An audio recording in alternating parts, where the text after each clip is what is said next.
Halo teman-teman, kembali lagi dengan saya Eris. Di video kali ini, saya akan membawakan alur cerita manhwa yang berjudul The Ultimate of All Ages. Sebelum lanjut ke videonya, jika kalian ingin berdonasi, silakan kalian klik link Saweria yang ada di deskripsi. Oke, kalau begitu mari kita mulai saja videonya. Audio Jungle. Manhwa ini bercerita tentang seorang alkemis sekaligus warrior bela diri bernama Gu Feiyang, yang bereinkarnasi ke dalam tubuh sampah milik Li Yun Xiao. Di awal cerita, Gu Feiyang masuk ke dalam tubuh Li Yun Xiao, dan ingatan-ingatan milik Li Yun Xiao perlahan masuk ke dalam kepala Gu Feiyang. Saat Gu Feiyang memasuki tubuh Li Yun Xiao, ada seseorang yang memanggil nama Li Yun Xiao. Gu Feiyang yang mendengar nama Li Yun Xiao dipanggil, langsung bertanya-tanya, "Siapa yang memanggilku? Bukankah aku Gu Feiyang sudah mati? Tunggu apa ini? Ingatan siapa ini?" Li Yun Xiao, teriak seseorang sambil melempar sebuah kapur. Gu Feiyang yang berada di dalam tubuh Li Yun Xiao langsung sadar dan menahan kapur itu. Gu Feiyang yang tersadar dalam tubuh Li Yun Xiao berpikir beberapa saat. Setelahnya Gu Feiyang menyimpulkan bahwa berdasarkan pada semua ingatan yang masuk ke dalam kepalanya, tahun 1033 Sky Martial Calendar, 15 tahun telah berlalu sejak dirinya mati di Gunung Tiandang. Gu Feiyang langsung melihat keluar jendela, dan dia melihat sebuah patung dirinya yang berdiri tegak. Bukankah itu patungku?" ucap Gu Feiyang dalam hatinya. Setelah melihat patung dirinya, Gu Feiyang langsung melihat-lihat sekitar. Dia melihat dirinya berada di dalam kelas. "Tempat ini, tubuhku, apakah aku terlahir kembali?" ucap Gu Feiyang dalam hatinya. Saat Gu Feiyang sedang berpikir, tiba-tiba instruktur Akademi Blue Jewel negara Tianshui yang bernama Luo Yunchang langsung berteriak ke Gu Feiyang, dan menyuruh Gu Feiyang menjawab pertanyaan darinya. "Berapa banyak jenis metode untuk menyaring senjata Yuan biasa?" tanya instruktur Akademi Luo Yunchang. Tapi Li Yun Xiao tidak langsung menjawab pertanyaan dari instruktur Akademi Luo Yunchang. Li Yun Xiao malah memperhatikan tubuh instruktur Akademi Luo Yunchang yang seksi. Tubuh gadis ini cukup bagus, cantik dengan rambut panjang. Jika dia mengenakan satu set armor lalu menambahkan Cross of Grief, itu akan membuatnya menjadi permaisuri teratai merah lainnya. Sayangnya dia hanya Martial Realm 4, jalannya masih panjang, ucap Li Yun Xiao dalam hatinya. Dan Li Yun Xiao langsung mengubah bentuk tatapannya kepada instruktur Akademi Luo Yunchang. Li Yun Xiao yang mengubah tatapannya dengan tiba-tiba langsung membuat instruktur Akademi Luo Yunchang terganggu. "Apa yang terjadi? Aku adalah ahli di Martial Realm keempat. Bagaimana bisa pikiranku terganggu hanya oleh pandangan dari bocah biasa?" ucap Luo Yunchang dalam hatinya. Tapi Luo Yunchang dengan cepat kembali normal, dan mengulang pertanyaannya tadi. "Jawab pertanyaannya, berapa banyak jenis dari metode-metode menyaring dari soldir?" ucap Luo Yunchang. Li Yun Xiao yang mendapat pertanyaan dari instruktur Akademi Luo Yunchang, langsung berkata dalam hatinya, "Pertanyaan ini hanya untuk anak-anak, tapi dia malah menanyakannya pada refiner tingkat 9, dan puncak martial ini," ucap Li Yun Xiao dalam hatinya, sambil memberikan ekspresi menyepelekan hal tersebut. Tapi Li Yun Xiao tetap menjawab pertanyaannya itu. "Menyuling senjata Suan, ada 48 jenis metode," jawab Li Yun Xiao. Instruktur Akademi Luo Yunchang yang mendengar jawaban Li Yun Xiao langsung terkejut. Tapi murid yang berada di kelas itu hanya bisa tertawa dan mengatai Li Yun Xiao bodoh. "Sampah apa kau membaca buku?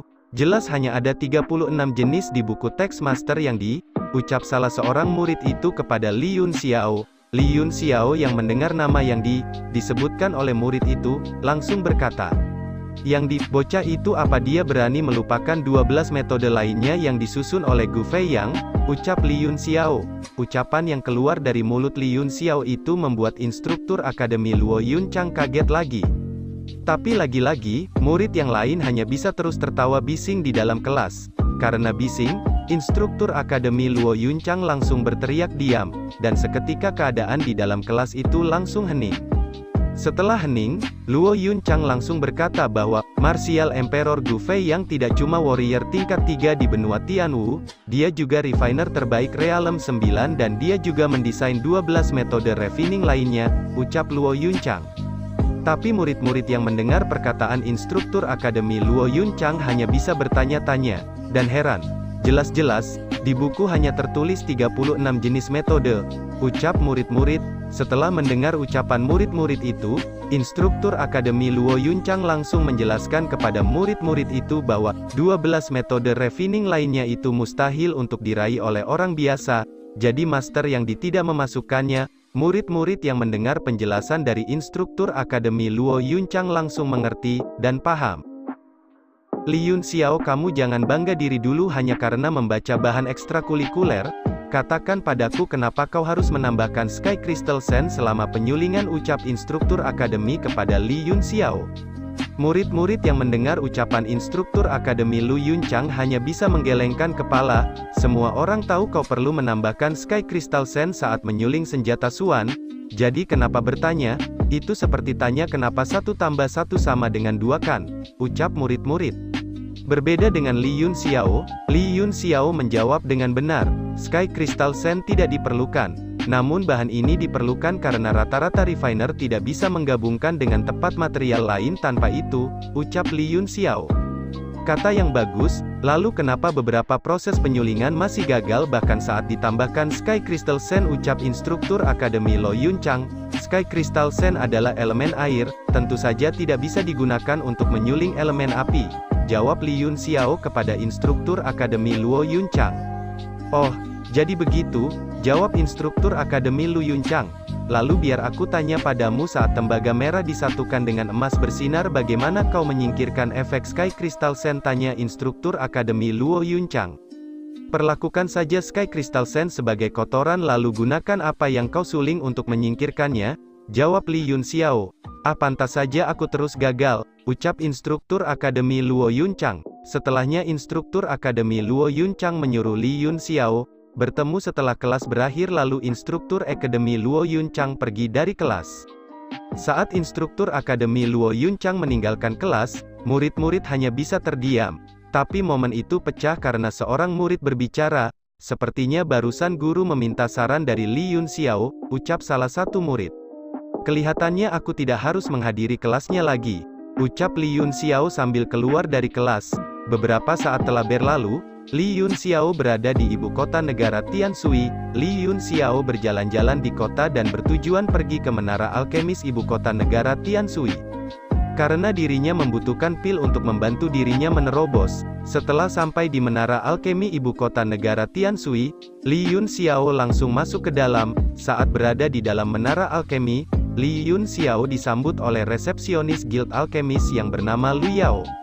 Selamat datang di guild alkemi, apa ada yang bisa saya bantu tuan? Tanya resepsionis alkemis itu. Aku mencari yang di apa dia masih di sini, ucap Li Yun Xiao. Resepsionis guild yang mendengar ucapan Li Yun Xiao hanya bisa diam dan gemetar sementara. Apa maksudmu Master Guild sebelumnya? Master yang di? Jawab resepsionis guild. Master Guild sebelumnya apa itu artinya dia tidak di sini lagi? Ucap Li Yun Xiao. Master yang di adalah Master Guild 20 tahun lalu, jawab resepsionis guild. Apa? Jawab Li Yun Xiao. Ini sedikit merepotkan. Aku awalnya ingin dia membuatkanku beberapa pil untuk membantuku menerobos. Sekarang aku harus membuka sumbatan meridian yang tersembunyi di tubuhku sendiri. Seluruh dunia bela diri mengenalku Gu Feiyang sebagai anak ajaib di seni bela diri dan alkemis. Aku tidak hanya alkemis legendaris tingkat 9, tapi juga salah satu dari 7 tertua guild alkemis. Prestasiku bahkan bertahan di puncak 9 realem dinamakan military breaker diberikan oleh gereja. Aku adalah ahli terbaik di dunia, ucap Li Yun Xiao dalam hatinya. Bagaimana dengan ini? Aku akan menuliskan resepnya. Jika kau bisa membantuku menemukan bahannya kamu beritahu aku, ucap Li Yun Xiao. Kalau begitu silakan tulis di kertas ini, jawab resepsionis guild. Saat Li Yun Xiao sedang menulis resep, tiba-tiba alkemis dari negara Jianshui datang. Alkemis itu bernama Jia Rong. Lu Yao, kamu bicara kepada siapa? Cepat pergi, Master Li yang mencarimu, ucap Jia Rong. Master Jia Rong, anak ini memintaku membantunya mencari sesuatu. Aku akan pergi ke Master Li yang sekarang, jawab Lu Yao. Lu Yao yang hendak pergi tiba-tiba disuruh berhenti oleh alkemis Jia Rong. Biar kulihat resep ini, ucap Jia Rong. Beberapa saat setelah melihat resep yang ditulis oleh Li Yunxiao, Jiarong langsung berkata dengan lantang, "Resep jelek macam apa ini?" ucap Jiarong sambil merusak resep itu dan membuangnya. Li Yunxiao yang melihat resepnya dirusak dan dibuang begitu saja oleh Jiarong, langsung merasa kesal. "Setiap dokumen yang kutulis adalah harta tak ternilai, tapi idiot ini membuangnya seperti potongan kertas sampah," ucap Li Yunxiao dalam hatinya. "Cepat pergi ke Master Liang," ucap Jiarong kepada Lu Yao. "Ini bukan tempat untuk anak-anak, pergilah," ucap Jiarong kepada Li Yunxiao. "Kau dipanggil Jiarong, dan dipromosikan minggu ini kan?" jawab Li Yunxiao. "Seperti yang diketahui semua orang, aku dipromosikan 5 hari lalu. Karena kau tahu siapa aku, kau seharusnya menganggapku sebagai master," jawab Jiarong. "Apa kau yakin dipromosikan sebagai alkemis?" tanya Li Yunxiao. "Apa maksudmu?" ucap Jiarong. Jari-jarimu berwarna abu-abu gelap dan mulai mengelupas, mungkin karena paparan Helwinstone, untuk meningkatkan kemampuan fusi alkemismu sebelum ujian. Bau Blood Flame Orchid di tubuhmu harusnya untuk mencegah efek samping batunya. Juga ada gumpalan Tiger Sulfur Stone, itu artinya pemeriksaan alkemismu untuk menempa senjata dengan Tiger Sulfur Stone sebagai material utama, ucap Li Yunxiao. Jiarong yang mendengar perkataan-perkataan Li Yunxiao hanya bisa berkeringat dan diam tanpa bergerak. "Bagaimana dia tahu?" ucap Jiarong dalam hatinya. Setelahnya Jiarong memalingkan pandangannya dan berjalan pergi. "Omong kosong," ucap Jiarong. "Kau tidak tahu semuanya," jawab Li Yunxiao. "Blood Flame Stone sebenarnya punya efek samping yang kuat. Aku yakin titik akupuntur di dahimu, belakang leher dan punggungmu sangat tidak nyaman di siang hari. Bakat alkemis yang sia-sia. Jika kau ingin melindungi hidupmu, kau harus memotong tangan kananmu dan menghancurkan dantianmu," ucap Li Yunxiao. Jiarong yang mendengar ucapan Li Yunxiao hanya bisa ketakutan. "Kau berhenti menakutiku," jawab Jiarong. "Oh, lupakan tentang itu, aku cuma mengajarimu pengobatannya," jawab Li Yunxiao. "Kau tidak boleh pergi, katakan padaku pengobatannya sekarang," ucap Jiarong. "Lepaskan tanganmu," ucap Li Yunxiao. Jiarong ketakutan karena melihat tatapan Li Yunxiao yang tajam, lalu Jiarong memohon kepada Li Yunxiao agar memberitahunya. Orang-orang di sekitar yang melihat Jiarong memohon kepada Li Yunxiao langsung heboh dan mengerumuni mereka. "Di mana daftar materialku?" ucap Li Yunxiao. Mendengar ucapan Li Yunxiao, Jiarong langsung berlari mencari daftar material yang ditulis oleh Li Yunxiao dan mengambil daftar material yang ditulis oleh Li Yunxiao tadi, dan memberikannya. Lalu Jiarong memberikan daftar materialnya kepada Li Yunxiao. Setelahnya Li Yunxiao bersin dan menutup hidungnya menggunakan daftar material tadi. "Aku ingin 10 batch untuk setiap item di dokumen. Datanglah ke Akademi Blue Jewel begitu kau mengumpulkan semuanya," ucap Li Yunxiao sambil melemparkan daftar material itu ke arah muka Jiarong. "Dan ingat, kehormatan bukan diberikan, tapi didapatkan, dan kau kehilangan itu dariku sejak awal," ucap Li Yunxiao. Satu lagi, itu mengingatkanku kalau tangan kananmu hanya bisa menahannya 3 hari lagi. Jika menunggu lebih lama kau takkan bisa pulih lagi," ucap Li Yunxiao. 3 hari, aku tidak pernah mendengar setengah dari material ini, mana ku tahu kalau kau tidak membohongiku, jawab Jiarong. "Kau orang cerdas, aku percaya kalau kau akan menemukan cara, ubah White Moon Bamboo Leaf Sun Gale Wolf ke dalam obat untuk digunakan. Itu bisa meredakan titik akupunturmu dan membuat lengan kananmu bertahan beberapa hari. Kau harus menemuiku hidup-hidup dan sehat," ucap Li Yunxiao. Lalu Li Yunxiao pun keluar dari menara alkemi. "Bocah itu bukanlah warrior ataupun refiner, jadi kenapa aku takut?" ucap Jiarong dalam hatinya. "Kau bocah kecil yang sombong, kau tunggu saja saat aku menemukan solusinya. Aku akan mencabik-cabikmu sampai ribuan keping," ucap Jiarong. Beberapa saat berlalu, Li Yunxiao berada di jalanan negara Tianshui. Saat berjalan-jalan di jalanan, Gu Feiyang penasaran dengan isi cincin penyimpanan Li Yunxiao. Saat Gu Feiyang, yang berada dalam tubuh Li Yunxiao memeriksa isi cincin penyimpanan milik Li Yunxiao, Gu Feiyang hanya bisa terkejut.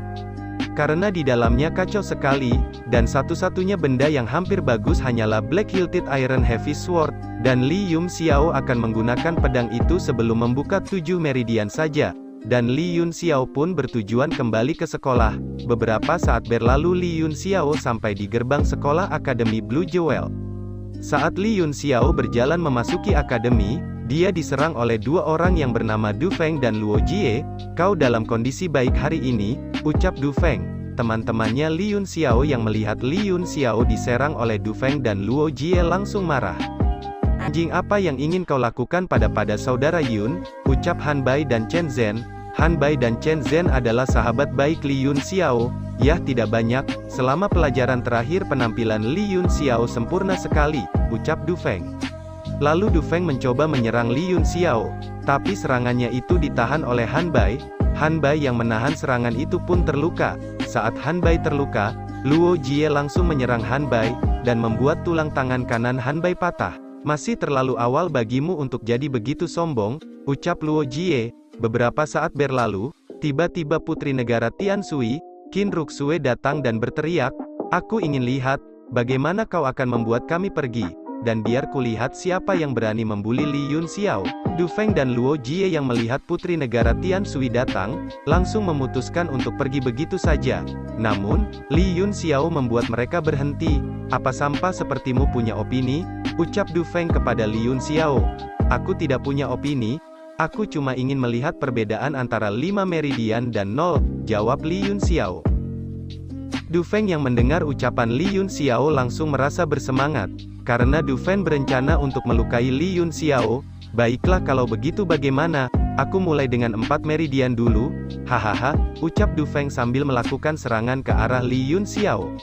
Orang-orang yang melihat Du Feng melakukan serangan ke arah Li Yunxiao, hanya bisa menutup mata dan berteriak menyuruh Li Yunxiao awas, tapi nyatanya, itu tidak seperti yang teman-temannya Li Yunxiao bayangkan. Melainkan, Li Yunxiao malah menendang burung puyuh dan telurnya milik Du Feng sampai pecah. Luo Jie yang melihat Li Yunxiao menendang burung puyuh milik Du Feng, langsung marah. "Seperti yang bisa kau lihat, aku cuma mengangkat kaki kananku, tidak tahu kalau dia akan lari ke arahku," ucap Li Yunxiao. "Omong kosong," jawab Luo Ji dengan lantang, "ini aneh, mustahil Du Feng tanpa sengaja kena tendang seperti itu," ucap Luo Ji dalam hatinya. "Tidak peduli apa yang kau katakan, kau dalam masalah besar sekarang," ucap Luo Jie sambil menggunakan 5 meridian. "Ini aku akan mengakhirimu," ucap Luo Ji. "Lin Xiao lari," teriak teman-temannya, tapi Li Yunxiao menangkis serangan itu menggunakan pedangnya saja, dan membuat tangan Luo Ji berdarah, dan Luo Jie terus berteriak karena kesakitan, saat menangis karena kesakitan. Li Yunxiao langsung menendang burung puyuh milik Luo Jie dan membuat Luo Ji tersungkur ke tanah. Murid-murid yang melihat Li Yunxiao menendang burung puyuh milik Du Feng dan Luo Ji, hanya bisa melongo dan membayangkan rasa sakitnya. Apa yang terjadi? Apa Luo Ji baru saja yang mencoba menahan pedang dengan tangannya langsung? Hanya karena dia warrior yang kuat, bagaimana bisa dia begitu bodoh? Ada yang salah dengan bocah itu? Kupikir juga begitu, tapi aku juga melihatnya yang memukul pedang dengan tinjunya, ucap para murid yang menonton. "Jika aku tidak bisa mengalahkan beberapa warrior, maka aku lebih baik mati, dan melukai temanku punya konsekuensi parah," ucap Li Yunxiao sambil berjalan mendekati Luo Ji. Luo Ji yang melihat Li Yunxiao mendekat, langsung menyuruhnya untuk tidak mendekat. Tapi Li Yunxiao tidak mendengarkan perkataan Luo Ji dan langsung menendang Luo Ji dan Du Feng sampai ke belakang, dan membuat tembok hancur, bahkan membuat mereka kencing di celana. Murid-murid yang melihat Li Yunxiao menendang Du Feng dan Luo Ji sampai terhempas jauh ke belakang, langsung memegang burung puyuh milik mereka, dan berkata, "Celanaku terasa sesak." Setelahnya, Chen Ze dan Han Bai menghampiri Li Yunxiao, dan bertanya, "Adik Yun, apa kau berusaha mengaktifkan cakra?" tanya Chen Ze. "Tidak sesederhana itu, tidakkah kau melihat, kalau mereka yang melukai diri mereka sendiri?" jawab Li Yunxiao. "Hahaha, kelihatannya begitu, tapi ini jelas-jelas kamu yang menghajar mereka berdua," ucap Han Bai. "Li Yunxiao, apa kau benar-benar Li Yunxiao?" ucap Qin Ruxue. "Keluarga Tu dan Luo selalu melawan keluarga Li. Aku khawatir kalau mereka akan menggunakan situasi ini untuk melawanmu," ucap Qin Ruxue. "Jika mereka tidak jujur, aku akan menghancurkan apapun yang membuat mereka menjadi pria," ucap Li Yunxiao. "Kalau begitu, aku akan kembali ke asrama dulu," ucap Li Yunxiao. Kemudian Li Yunxiao pergi dari tempat itu dan menuju ke asrama. Beberapa saat berlalu, Akhirnya Li Yun Xiao sampai di asrama. Lalu Li Yun Xiao masuk ke dalam asrama, dan langsung melakukan teknik Heavenly Tyrant Body Training teknik miliknya untuk membuka meridiannya.